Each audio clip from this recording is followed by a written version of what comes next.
بسم اللہ الرحمن الرحیم۔ شروع کرتا ہوں اللہ کے پاک نام سے جو بہت بڑا مہربان نہایت رحم والا ہے۔ دوستوں، بہنوں، بھائیوں، بزرگوں، السلام علیکم۔ تاریخ اسلام کی 124ویں نمبر قسط میں ہم آپ کو خوش آمدید کہتے ہیں، اور اس میں ہم بیان کر رہے ہیں مسلم بن عقیل اور ہانی کا قتل۔ اس حالت میں مسلم بن عقیل وہاں سے بھاگے اور اہل کوفہ میں کسی شخص کے گھر میں پناہ گزین ہوئے۔ عبید اللہ بن زیاد نے عمرو بن جریر مغرومی کو ان کی گرفتاری کے لیے بھیجا۔ مسلم بن عقیل نے کوئی سفر نہ دیکھ کر تلوار کھینچی، لیکن عمرو بن جریر نے کہا کہ آپ اپنی جان ناحق کیوں ضائع کرتے ہیں؟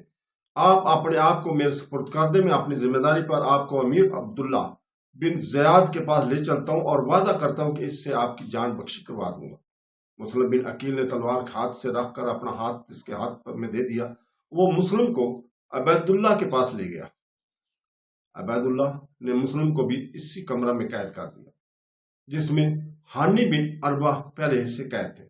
اگلے روز بیت والوں میں سے 10,000 آدمی جمع ہوئے اور عبید اللہ بن زیاد کے مکان کو جا کے گھیر لیا اور مسلم اور ہانی دونوں کی رہائی کا مطالبہ کیا۔ اگر رضامندی سے دونوں کو رہا کرو تو بہت اچھا ہے، نہیں تو ہم زبردست چھین کر لے جائیں گے۔ عبید اللہ بن زیاد نے اپنے حاکمیوں کو حکم دیا کہ چھت پر لے جا کر مسلم اور ہانی دونوں کو ان لوگوں کے سامنے قتل کر دو۔ چنانچہ دونوں کو قتل کر دیا گیا۔ یہ دیکھ کر سب کے سب منتشر ہو گئے، گویا وہ ان دونوں کو قتل ہی کرانے آئے تھے۔ عبید اللہ نے حکم دیا کہ محل کا دروازہ کھول دیں اور ان دونوں کے جسموں کو اس کے سامنے لٹکا دیں اور سروں کو یزید کے پاس دمشق میں لے جائیں۔ یزید نے عبید اللہ کو لکھ کر حسین رضی اللہ تعالیٰ مکہ سے روانہ ہو چکے ہیں اور بہت جلد کوفہ پہنچنے والے ہیں۔ تم اچھی طرح اپنی حفاظت کرو اور فوجیں متعین کر دو کہ وہ حسین رضی اللہ تعالیٰ کو پہلے اس راستے میں روک دے اور کوفہ تک نہ پہنچنے دے۔ حضرت حسین رضی اللہ تعالیٰ نے مکہ سے روانگی کی تیاری کی۔ جب سامان سفر درست ہو گیا اور مکہ میں یہ خبر مشہور ہوئی کہ حسین بن علی رضی اللہ تعالیٰ کوفہ کی جانے کو تیار ہیں، تو حسین رضی اللہ تعالیٰ نے محبت اور ہمدردی رکھنے والوں نے آ کر ان کو اس ارادے سے باز رکھنا چاہا اور سمجھایا کہ آپ کا کوفہ کی طرف روانہ ہونا خطرہ سے خالی نہیں۔ اول عبد الرحمن بن حارث نے آ کر عرض کیا کہ آپ کوفہ کے عزم ترک کر دیں، کیونکہ وہاں عبید اللہ بن زیاد حاکم ایران موجود ہے۔ کوفہ والے لالچی لوگ ہیں، بہت ممکن ہے کہ جن لوگوں نے بلایا ہے وہی آپ کے خلاف لڑنے کے لیے میدان میں نکلیں۔ حضرت عبداللہ بن عمر نے کہا کہ تم بیعت لینے اور امارت حاصل کرنے کے لیے باہر نہ جاؤ۔ حضرت صلی اللہ علیہ وسلم کو اللہ تعالیٰ نے دنیا اور آخرت میں سے ایک اختیار کرنے کی آزادی دی تھی، آپ نے آخرت کو اختیار کیا۔ تم بھی خاندان نبوت میں سے ہو، دنیا کی طلب نہ کرو، اپنے دامن کو دنیا کے علائش سے آلودہ نہ ہونے دو۔ یہ نصیحت کر کے عبداللہ بن عمر رو پڑے۔ حسین رضی اللہ تعالیٰ بھی رو پڑے، مگر انہوں نے عبداللہ بن عمر کی رائے پر عمل کرنے سے انکار کیا۔ مجبوراً عبداللہ بن عمر رخصت ہو کر چلے گئے۔ پھر عبداللہ بن عباس نے کہا کہ مکہ نہ چھوڑ اور بیت اللہ سے دوری اختیار نہ کرو۔ تمہارے والد محترم نے مکہ اور مدینہ کو چھوڑ کر کوفہ کو ترجیح دی تھی، مگر تم نے دیکھا کہ ان کے ساتھ کوفہ والوں نے کس قسم کا سلوک کیا، یہاں تک کہ ان کو شہید ہی کر کے چھوڑا۔ تمہارے بھائی حسن رضی اللہ تعالیٰ کو بھی کوفیوں نے لوٹا، قتل کرنا چاہا، آخر زہر دے کر مار ہی ڈالا۔ اب تم ان کو ہرگز اعتبار نہ کرنا، ان کی بیعت اور قسم کا کوئی بھروسہ نہ ہے، نہ ان کے خطوط اور نہ پیغامات قابل اعتماد ہیں۔ ابن عباس رضی اللہ تعالیٰ سے یہ باتیں سن کر حضرت امام حسین رضی اللہ تعالیٰ نے فرمایا کہ آپ جو کچھ فرماتے ہیں سب درست ہے، لیکن مسلم بن عقیل کا خط آ گیا، 12,000 آدمی اس کے ہاتھ پر بیعت کر چکے ہیں اور اس سے پہلے شرفاء کوفہ کے 150 خطوط میرے پاس آ چکے ہیں۔ اب کوئی خطرے کی بات نہیں ہے، میرا وہاں جانا ہی مناسب ہے۔ عبداللہ بن عباس نے یہ جواب سن کر کہا کہ اچھا، کم سے کم اس ذوالحج کے مہینے کو ختم اور نئے سال کو شروع ہونے دو، پھر عزم سفر کرنا۔ اب حج کے دن آ گئے، سارے جہان کے لوگ دور دور سے مکہ میں آ رہے ہیں اور تم مکہ چھوڑ کر باہر جا رہے ہو، محض اس لیے کہ دنیا داروں پر تم کو حکومت حاصل ہو اور متاع دنیا تمہارے قبضہ میں آ جائے۔ مناسب یہ ہے کہ تم بھی حج میں شریک ہو اور لوگوں کو حج سے فارغ ہو کر واپس ہو لینے دو، پھر اگر ضروری سمجھتے ہو تو روانہ ہو جاؤ۔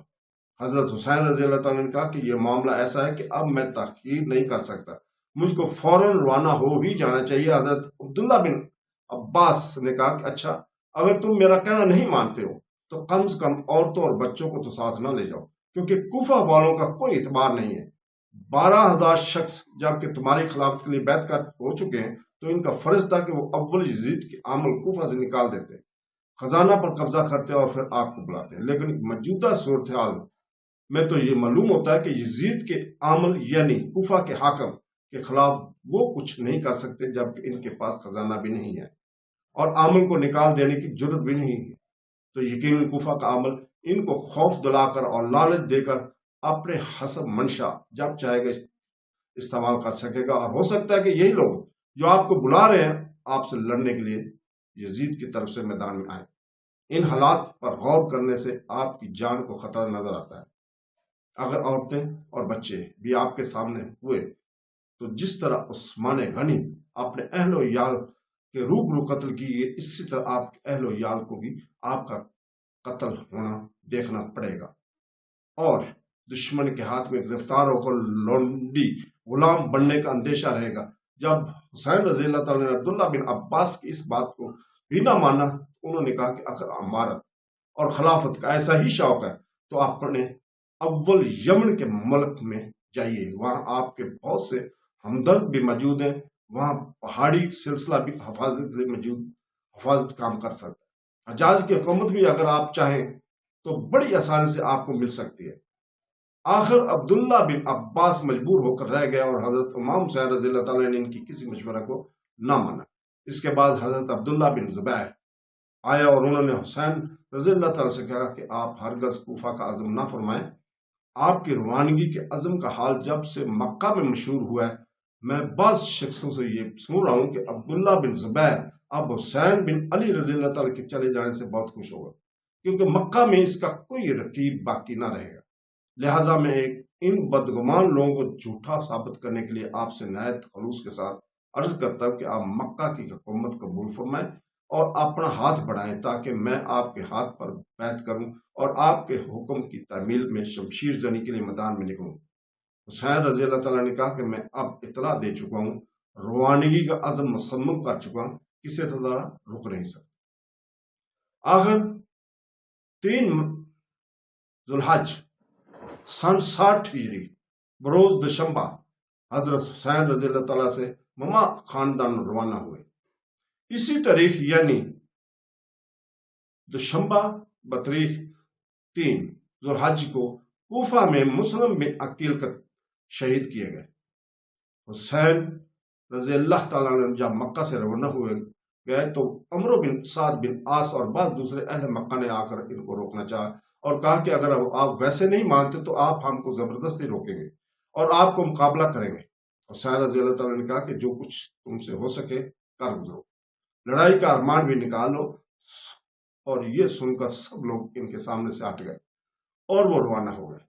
رخصت کرتے وقت عبداللہ بن عباس نے کہا کہ میں اس وقت تمہارے اونٹ کے آگے لیٹ جاتا کہ وہ مجھ کو بغیر کچلے ہوئے آگے نہ بڑھ سکے، لیکن میں جانتا ہوں کہ تم پھر بھی نہ رکو گے اور عزیمت کوفہ سے باز نہ رہو گے۔ آخر آپ مکہ سے روانہ ہوئے۔ مقام تقیمہ میں ایک قافلہ ملا جو یزید کے پاس عامل یمن کی طرف سے طائف لے کر جا رہا تھا۔ آپ نے اس قافلے کو گرفتار کر لیا اور کچھ سامان اس قافلے سے لے کر آگے روانہ ہوئے۔ مکہ اور کوفہ کے درمیان مقام صفا میں عربی کے مشہور شاعر فرزوق سے ملاقات ہوئی جو کوفہ سے آ رہا تھا۔ فرزوق جب کوفہ سے چلا تھا تو اس وقت تک عبید اللہ بن زیاد کوفہ میں داخل نہ ہوا تھا۔ حسین رضی اللہ تعالیٰ نے فرزوق سے کوفہ اور کوفیوں کا حال پوچھا تو اس نے کہا کہ اہل کوفہ تو آپ کے ساتھ ہیں، لیکن ان کی تلواریں آپ کی حمایت میں علم نہیں ہے، ہو سکتی ہیں۔ کچھ دور آگے بڑھے تو عبید اللہ بن جعفر کا خط جو انہوں نے مدینہ سے اپنے بیٹوں اون اور محمد کے ہاتھ روانہ کیا تھا پہنچا۔ عبداللہ بن جعفر نے لکھا تھا کہ میں آپ کو اللہ کا واسطہ دے کر عرض کرتا ہوں کہ کوفہ کے ارادے سے باز رہیں اور مدینہ میں آ جائیے، مجھ کو اندیشہ ہے کہ آپ قتل ہو جائیں گے۔ شہید ہو جائیں گے۔ اللہ کے لیے آپ اس معاملے میں جلدی نہ کریں۔ ساتھ ہی مدینہ کی والی کا خط بھی انہیں قاصدوں نے دیا، جس میں لکھا تھا کہ آپ مدینہ میں آ کر رہنا چاہیں تو آپ کو امان ہے، مگر حسین رضی اللہ تعالیٰ نے واپسی قتل انکار کیا۔ محمد اور اونٹ کو بھی اپنے ہمراہ لیا اور اپنے دلیل راہ سے جو بصرہ کا ایک شخص تھا کہا کہ جس قدر جلد ممکن ہو ہم کو کوفہ میں پہنچاؤ تاکہ ہم عبید اللہ بن زیاد کو پہنچنے سے پہلے کوفہ میں داخل ہو جائیں۔ وہاں لوگ ہمارے سخت منتظر ہیں۔ اتفاقاً اسی روز عبید اللہ بن زیاد کے پاس یزید کا خط پہنچا تھا کہ اپنی حفاظت کرو، اور چونکہ حسین رضی اللہ تعالیٰ مکہ سے روانہ ہو چکے ہیں لہذا ہر ایک راستے پر فوجیں متعین کر دو، ان کو کوفہ تک نہ پہنچنے دو۔ حسین رضی اللہ تعالیٰ عنہ اپنے دل میں یہ خیال کرتے ہوئے جا رہے تھے کہ مسلم بن عقیل کے ہاتھ پر ہر روز بیعت کرتے ہوں گے، اب جماعت بہت زیادہ ہو چکی ہوگی، لیکن کوفہ میں عبید اللہ بن زیاد ان کی گرفتاری اور قتل کے لیے فوجیں نامزد کر رہا تھا، اور چند منزلیں طے کرنے کے بعد عبداللہ بن متی سے ملاقات ہوئی۔ انہوں نے حضرت حسین رضی اللہ تعالیٰ کے ارادے سے واقف ہو کر نہایت اسرار کے ساتھ روکا اور مکہ کی طرف واپس چلنے کے لیے قسمیں دلائے۔ پھر ان کو سمجھایا کہ آپ عراقیوں کے فریب میں نہ آئیں، اگر آپ بنو امیہ سے خلافت چھیننے کی کوشش کریں گے تو وہ آپ کو ضرور شہید کر دیں گے، اور ایک ہاشمی ہر ایک عرب اور ایک مسلمان کو قتل پر دلیر ہو جائیں گے۔ آپ اپنے آپ کو ہلاکت میں ڈال کر اسلام، عرب اور قریش کی حرمت کو نہ مٹائیں۔ مگر حسین رضی اللہ تعالیٰ پر ان کی بات کا کوئی اثر نہ ہوا، اور وہ بدستور کوفہ کی جانب سفر کرتے رہے۔ مقام آجر سے آپ نے قیس بن مسعر کے ہاتھ اہل کوفہ کے پاس ایک خط بھیجا کہ ہم قریب پہنچ گئے، ہمارے منتظر رہو۔ قیس قادسیہ پہنچے تھے کہ لشکر ابن زیاد کے ہاتھ میں گرفتار ہو گئے۔ ابن زیاد کے روبرو خط پیش کیے گئے، اس نے قیصر عمارت سے چھت پر چڑھا کر اوپر سے گرا دیا اور قیس گرتے ہی فوت ہو گئے۔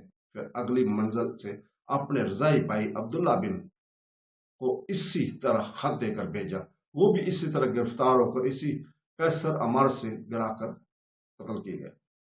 یہ قافلہ جب مقام شلبہ میں پہنچا تو معلوم ہوا کہ مسلم بن عقیل کوفہ میں قتل کر دیے گئے، اور اب کوئی کوفہ میں حسین کا حمیتی نہیں ہے۔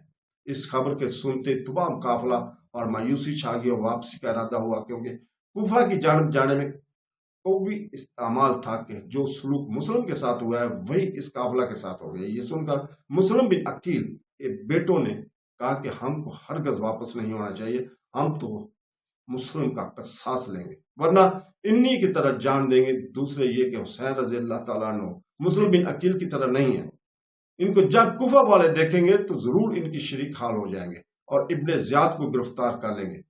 اسی قافلے میں کئی سو آدمی شامل تھے اور راستے میں لوگ شامل ہو کر ان کی تعداد بڑھا رہے تھے، لیکن شلبیہ میں اس خبر کو سن کر جب قافلہ آگے بڑھا تو دوسرے قبائل کے لوگ بتدریج جدا ہونے شروع ہوئے، یہاں تک کہ خاص اپنے خاندان قبیلے کے لوگ بھی باقی رہ گئے، جن کی تعداد 70 اور 80 کے درمیان بیان کی جاتی ہے۔ بعض روایتوں میں 250 کے قریب بیان کی گئی ہے۔ تو دوستو، اس کے ساتھ ہی ہم آج اجازت چاہتے ہیں، کل انشاءاللہ تعالی ہم اگلی قسط میں حادثہ کربلا، واقعہ کربلا کو بیان کریں گے۔ اللہ حافظ۔